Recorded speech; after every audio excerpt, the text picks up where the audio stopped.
So hello guys and welcome back to my channel, and in this video we are going to discuss about what are the things you have to remember before going MBBS abroad। मतलब यदि आप MBBS करने के लिए विदेश जाना चाहते हैं, अब्रॉड जाना चाहते हैं, तो आपको कौन से कुछ पॉइंट्स हैं जिनको याद रखना पड़ेगा या फिर उन चीज़ों को पहले समझनी पड़ेगी, क्योंकि वो आप लोगों के लिए बहुत ही ज़्यादा ज़रूरी है। क्योंकि जो आप लोगों के मन में कुछ जो डाउट्स होंगे वो सारे इन पॉइंट्स के थ्रू क्लियर हो जाएंगे। जो भी आप लोगों को कोई फ्रॉड कर रहा होगा आपके साथ या कोई और गलत चीज़ बता रहा होगा, तो इन चीज़ों को आप पहले अपने ब्रेन में रख के और उसी के बाद किसी से कंसल्ट कीजिएगा।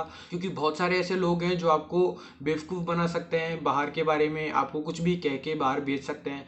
तो मैं आप लोगों को वो चीज़ें पहले ही बता देता हूँ। तो हम इस वीडियो में कुछ पॉइंट्स डिस्कस करेंगे। तो सबसे पहला जो पॉइंट है वो ये कि चेंज इन एनवायरनमेंट। मतलब आप यहाँ से जाएंगे, मतलब आप इंडिया छोड़ के जाएंगे, आप कोई भी कंट्री ले लीजिए। आप मान लीजिए आप यूक्रेन जाते हैं, फिलीपींस जाते हैं, ताजिकिस्तान जाते हैं, कजाकिस्तान जाते हैं या रशिया जाते हैं, कोई भी कंट्री के अंदर जाते हैं, तो आपका एनवायरनमेंट बिल्कुल चेंज हो जाएगा। हर चीज़ की तरफ से आपका एनवायरनमेंट चेंज हो जाएगा। फर्स्ट ऑफ ऑल, आप यदि टेम्परेचर की बात करेंगे तो जो इंडिया का टेम्परेचर है उससे बिल्कुल अलग रहते हैं हर कंट्री के टेम्परेचर। यूक्रेन का टेम्परेचर अलग रहेगा। आप फिलीपींस जाएंगे तो फिलीपींस का टेम्परेचर अलग रहेगा। फिलीपींस का हालांकि मॉडरेट टेम्परेचर रहता है, लेकिन यदि आप रशियन कंट्री के अंदर जाएंगे तो वहाँ का टेम्परेचर आपको ठंडा मिलेगा।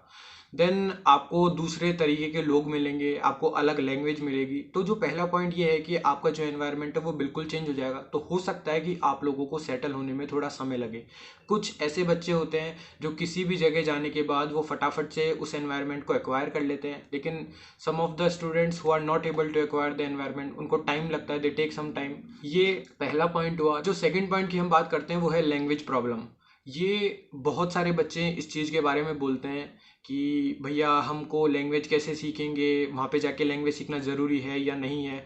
तो ये लैंग्वेज से रिलेटेड जो एक पर्टिकुलर वीडियो है वो मैं आपको आगे बता दूंगा, लेकिन अभी मैं आप लोगों को बता देता हूँ कि आप कोई भी कंट्री के अंदर जाएंगे तो आपको वहाँ की लैंग्वेज आना ज़रूरी है। क्योंकि आप लोगों से कन्वर्सेट कैसे करेंगे। यदि आप घूमने के लिए जाते हैं, 10 दिन 15 दिन या महीने भर के लिए जाते हैं, तो that is not too typical. लेकिन if you are going to study for 5 year 6 year, then you have to know the language. क्योंकि अगर आपको लैंग्वेज आएगी तो आप अपने जो टीचर है उनसे भी बहुत अच्छे से बात कर सकेंगे। क्योंकि बहुत सारे ऐसे टीचर होते हैं जिनको इंग्लिश नहीं आती है। बहुत सारी जगह ऐसा होता है कि जिन जो टीचर होते हैं उन लोगों को इंग्लिश नहीं आती है और आपको उनको चीज़ें समझानी है। कोई भी सीनियर टीचर हुआ, मान लीजिए कोई सब्जेक्ट का एचओडी हुआ, तो आप यदि उनको समझाना चाहते हैं, कोई चीज़ आप उनसे पूछना चाहते हैं, क्योंकि उनके पास नॉलेज बहुत होती है, उनका जो पढ़ाने का तरीका है वो बहुत अच्छा होता है, लेकिन जो बैरियर आ जाता है उनका लैंग्वेज बैरियर आ सकता है। तो उस पॉइंट ऑफ व्यू से भी आपको लैंग्वेज सीखना बहुत ज़्यादा ज़रूरी है। तो जो सेकंड हमारा जो पॉइंट था वो था कि लैंग्वेज बैरियर। आप कुछ शब्द, जो कुछ नॉर्मल शब्द हैं, वो आप जब इंडिया रहते हैं तो उस दौरान आप सीख के चले जाएं। जैसे पानी को क्या बोलते हैं, लेना, कुछ खाना पीना, कुछ खरीदना, जो ये छोटी छोटी चीज़ें हैं उन चीज़ों को आप पहले ही इंडिया से सीख के चले जाएं, so that you will not face any kind of problem after going to any of the country. क्योंकि आप यदि वहाँ पे जाएंगे और डायरेक्टली आप आपको किसी सीनियर के भरोसे रहना पड़ेगा, आपको किसी पे डिपेंडेंट रहना पड़ेगा। यदि आप लोगों को कुछ आता होगा तो आप ऑन डिपेंडिंग हो जाएंगे। तो इस वजह से मेरा कहना यही है कि आप कुछ चीज़ें घर से सीख के जाएं। देन जो थर्ड पॉइंट आता है वो आता है टीचिंग पैटर्न।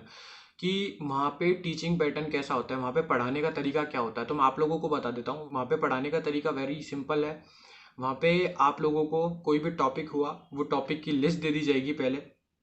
फिर वो लिस्ट आपको प्रिपेयर करके के आनी है। मतलब आपको लिस्ट के हिसाब, आपको डेट के हिसाब से लिस्ट मिलेगी। मान लीजिए आज 1 तारीख है तो 1 तारीख के अंदर आपको पढ़ना है, मान लीजिए आपको ब्लड के बारे में पढ़ना है।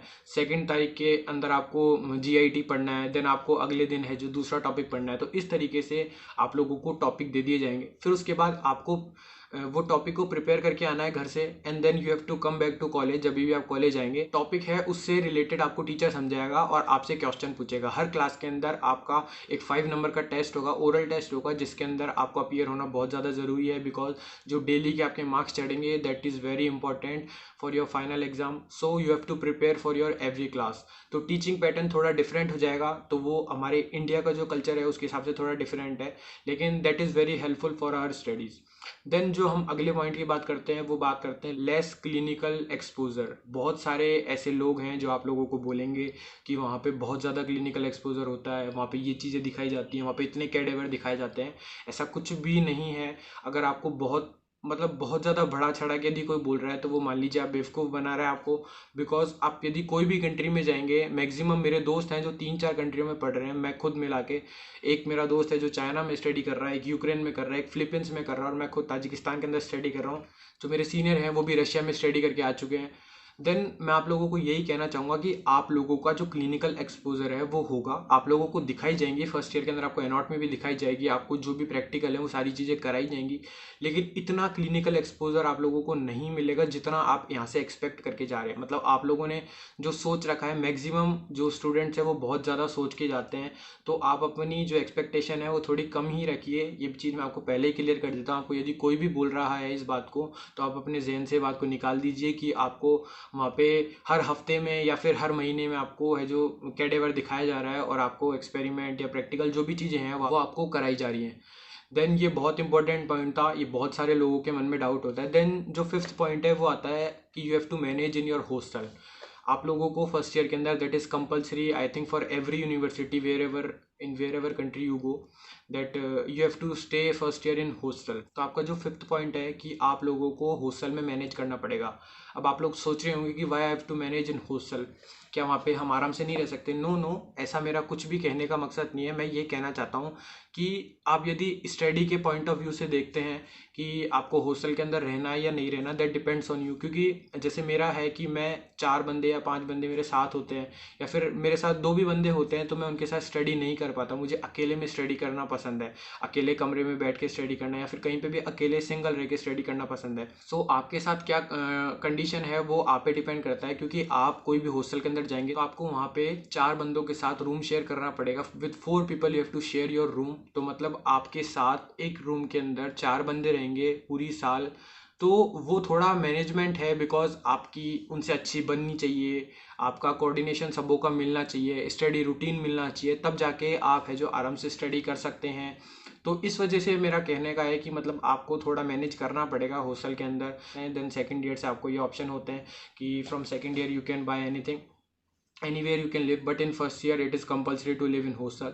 और बहुत सारे लोग हैं जो 5 साल तक है जो हॉस्टल के अंदर ही रहते हैं, क्योंकि उनका जो मैनेजमेंट होता है, उनकी जो फ्रेंड सर्किल होता है, जो वो चारों बंदे रहते हैं, वो बहुत अच्छा होता है। So that is very important.